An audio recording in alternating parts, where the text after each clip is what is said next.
Good morning and welcome to Rise and Shine. I'm Eliza Haig. And I'm Jordan Houston. It might be a little early, but we're already thinking about tonight. We have Ella Stern of Hill After Hours with us at the desk, ready to give you a sneak peek later on, so stay tuned. Sophomore Moorhead Kane student Devin Duncan has been elected as the next student body president. Our very own Maddie Haynes sat down with Duncan to ask some fun questions. Hi, Maddie. Hi, Eliza and Jordan. Yes, that's right. I'm here with student body president-elect Devin Duncan. How are you doing today, Devin? Good. Thank you for having me. Well, thank you for joining us. We're going to get right into it with Devin Duncan's dozen questions, just to let the Carolina community get to know you a little bit better. Let's go ahead and jump right in. Starting off strong, where are you from? Cincinnati, Ohio. Who Dey? All right. What was your favorite TV show growing up? Scandal. Okay, that's definitely a hot take, but maybe you guys should check it out. What's your favorite go-to hype song on a special day? Uptown Funk by Bruno Mars. All right, everyone go listen to it. Football or basketball? Basketball, much quicker than football, and they're producing better results.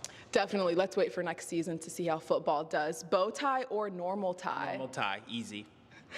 Raising Cane's or Zaxby's? Raising Cane's, but Popeyes is better than them both. I hate Zaxby's. All right. Davis or the UL? Davis. Okay. Beach or mountains? Beach, easy, but I hate the sand. Agreed. Most underrated spot at UNC? The Global Education Center, natural light, it's always empty. It's the place to be. On the top floor, too. Everyone go check it out.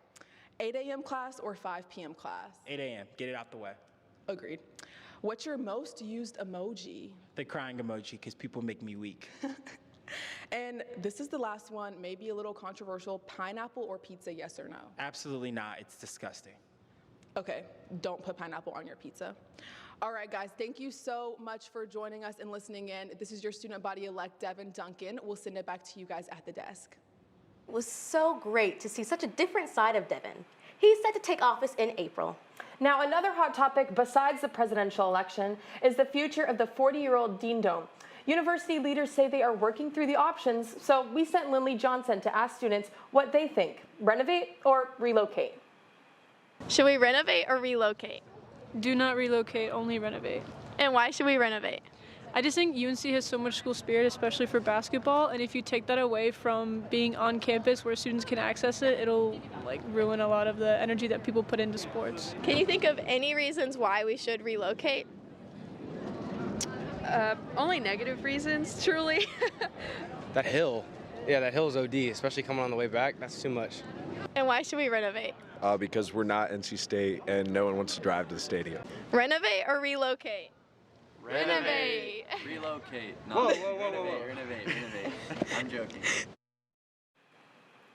Well, there seemed to be a consensus besides that one guy there at the end. He might be in the doghouse with his friends after that answer. Yeah, seems like they aren't quite on the same page with that one. But let's see if we can get on the same page, Eliza. Renovate or relocate? I gotta say renovate. Keep it here. I admit I haven't done my full research on the matter, but I'm going with the consensus. Let's renovate. As we wrap up Black History Month this week, we'd like to introduce you to a trailblazer whose work at UNC School of Social Work was impactful and historic. Our Morgan Perry reports. McClinton Residence Hall is named after Hortense McClinton, the first Black faculty member at UNC.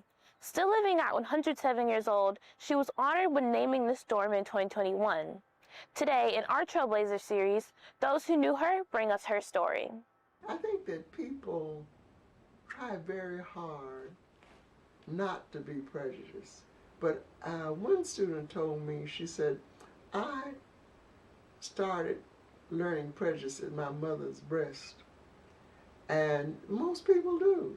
This interview was filmed in 2008, 42 years after Hortense McClinton broke barriers as a professor, the first Black faculty member at UNC. She never really was too impacted about what other people might say negatively or any overt actions they might throw her way.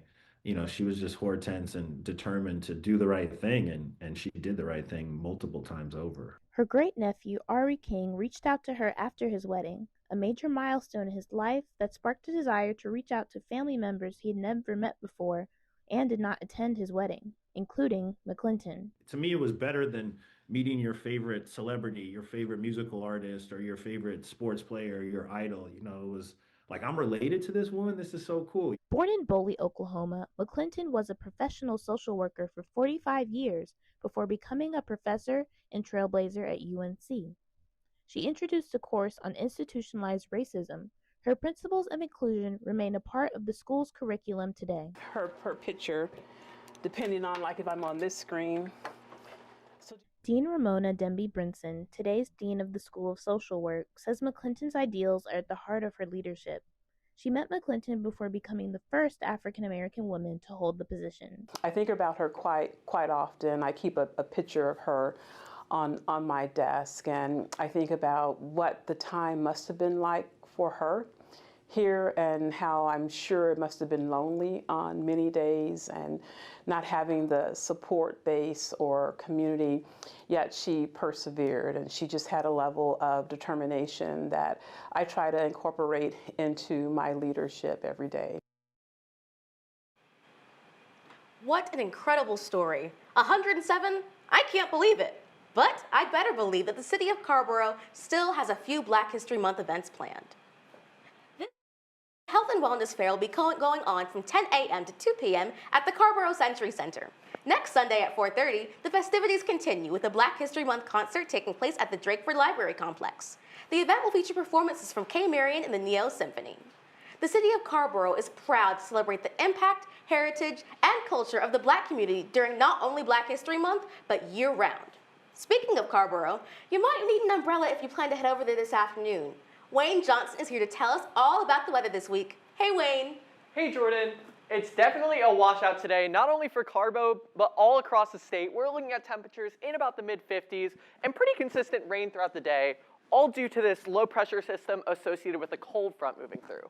Now, cold front's a bit of a misnomer in this case. It's not really gonna get colder. It's actually gonna warm up after. But the cold front's gonna bring in this dry, clear air, which is gonna clear the way for a great weekend. But for right now, we're looking at some pretty hefty rain. We're gonna see this line of showers move throughout the state all throughout the day, moving off by the mid to late afternoon, early evening times.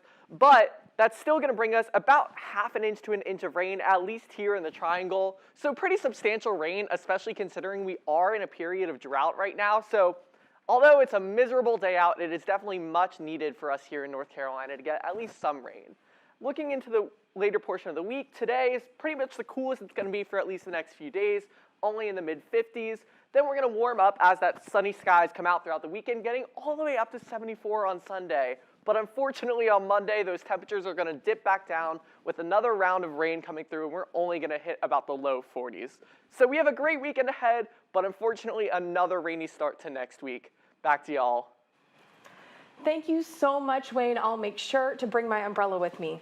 Now, if you see some students walking around with a little extra pep in their step, it might be because they won the Battle of the Bands. 6 groups took part in the competition last week, including the bands For the Record, Out of Gas, Lily Room, Squares, TBD, and Rubber Band. Each group had the chance to play a short set, and in the end, the audience voted on a winner. This was more than a normal gig to most of these bands, because the winner snagged a spot in the lineup for a larger music festival in April. After an epic showdown, the bands Lily Room, TBD, and Out of Gas won in a 3-way tie. They got $500 each. We talked to Charlotte Berg, one of the lead singers in the band Lily Room, about what this opportunity means to them. We've pulled this together really quickly. We've only had like 3 other shows together prior to this. So winning was kind of just proof that we could actually do it, I guess.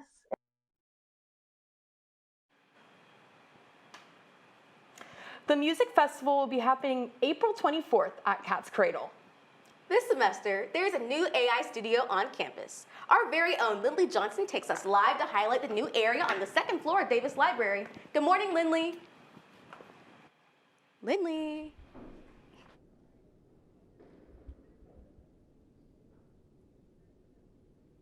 Thanks, Jordan. I am here at the new library studio where there is workstations with AI software for students to use. And if you have any questions, you can come to the help desk, which is open from noon to 5 every single day. And if you want a deeper understanding about how to really use AI, then you can go to some classes taught by library staff. Back to y'all at the desk. The studio is part of the university's initiative to incorporate AI into its curriculum. We spoke with Associate University Librarian Michelle Rodell on the importance of the space. Well, was to democratize access to the tooling and to, our tagline is, we're not here to tell you to use AI, we're here to help you understand it.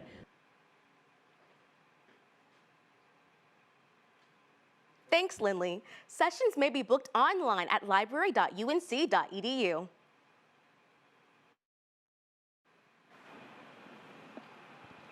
All right. Tonight at 8:30, the new late-night show Hill After Hours premieres.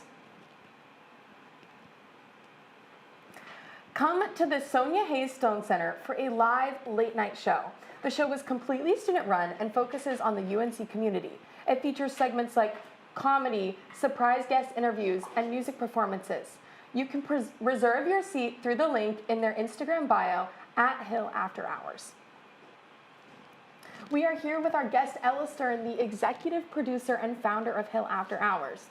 So, Ella, what inspired you to start Hill After Hours? So thank you so much for having me here today, just first. Of course. So I'm a business major student and a screenwriting minor, and I wanted to create like a club that kind of brought together the aspects of like all the UNC campus culture that we have. Even if you just open up like an app like Yik Yak, you see that there's like so many inside jokes and things that happen on campus, and there wasn't one cohesive video hub where we could spotlight not just students but the community at large. No, that's a great idea. I've definitely seen some funny things on Yik Yak. What are you most looking forward what are you most looking forward to in the show tonight? In the show tonight, I'm mostly looking forward to see it all come together. So last semester is when we first started. We did one pre-recorded first special. So that was something that we put together in the last 3 weeks of the semester. And we were all thinking that the whole time we were building up to this live taping show format. So I'm really excited to see it come together with the live band, the live interview with the Professor McDonough, and just see all the elements in one place. That's so great. Well, thank you so much for your time. Hill After Hours will premiere live tonight at 8:30. That'll be a lot of laughs for sure. But grab your popcorn and be sure to save some afterwards because the Carrboro Film Fest is this weekend. The festival, which was postponed due to the icy roads in January, will be held at the Drakeford Library Complex this weekend. The selection covers a wide range of carefully selected films from Southern filmmakers, including short films, full-length movies, and documentaries. The event will have panels with representatives from networks like PBS to allow aspiring filmmakers to make connections and to get career advice for the area. The festival also serves as a launching pad for young filmmakers like I.S. Joshi, a senior at UNC.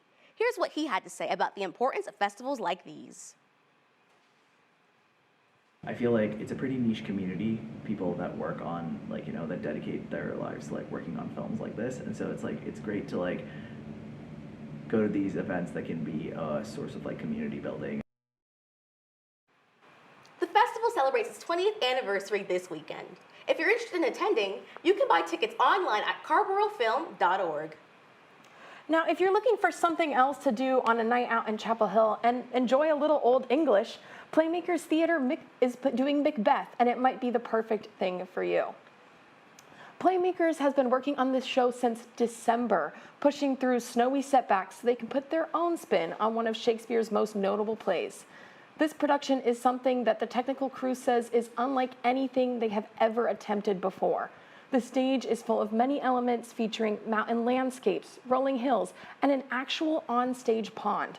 The show follows a Scottish general as he fulfills a prophecy given to him by 3 witches. The set for the show matches the moody theme with dark coloring and lighting. Technical director Michael Roleri spoke to us about the work that went into the show and what makes it special. There were a lot of creative problem solving that we got to do, and different methods of building and carving large blocks of foam to get our rocks that we don't necessarily get the chance to do on every show. So yeah, the whole thing was kind of a real creative challenge, and really exciting to see it taking shape on stage, and really gratifying to see everything coming together. The show will run from March 4th through the 22nd, with tickets starting at $20. You know, Eliza, it is so interesting that you bring up the Playmaker shows because all Playmaker shows count for CLE credit. If you're not free on the 4th and you're in dire need of CLE credits, we've got you covered. Here's your CLE forecast through the end of the week. Tonight at 5, Campus Health is hosting a CPR class in Peabody Hall. At 7:30, the Rosson Barber Quintet will be performing in Hill Hall as part of the 2026 Jazz Festival. Then on Saturday morning, put on your hard hat and join Habitat for Humanity to help build a house over in Weaver Grove. You must register to be able to volunteer, so don't forget to RSVP. But if construction work isn't quite up your alley, you can check out the all-day AfroPic Symposium over in Citterson Hall. This is a pretty professional event hosted by the Black and Technology Club. Now, you also must register to attend this event, but you get free food, so it's well worth it. Check out these CLE events now so that you don't have to scramble to get credits at the end of the semester. I know I will. What about you, Eliza? I definitely need some CLE credits, but I wanted to let you know that a local fan favorite restaurant, The Loop, reopened in late January. Located in the Eastgate Crossing Center, The Loop finally opened its doors again after 6 months of closure due to Tropical Storm Chantal's flood damage. Showing off a new look but keeping the same enjoyable menu, customers are thrilled to have. Customers are thrilled to have the restaurant back up and running. Tim Gallagher, a 12-year loyal customer, spends every Sunday at The Loop and shared what the return of the restaurant means to him. My name's Tim Gallagher. Grew up in Chapel Hill. This place has been around, I believe, since the 90s. We were so glad that they opened up again. We've been back every Sunday since. Don't crowd me out on at 11. Other than that, just come on down, enjoy the food. If you want to catch Tim and his parents at The Loop or are wanting to be around good people and enjoy a nice meal, be sure to check out The Loop. I know I'll have to. I'm still pretty new to campus, so I don't quite have a favorite restaurant yet. But Eliza, I think you told me earlier that The Loop has really good chocolate milkshakes, right? It really does. All right, I'll have to be sure to go there for sure. Absolutely. Thank you so much for joining us for our first Rise and Shine of the semester. We'll see you next time. Bye.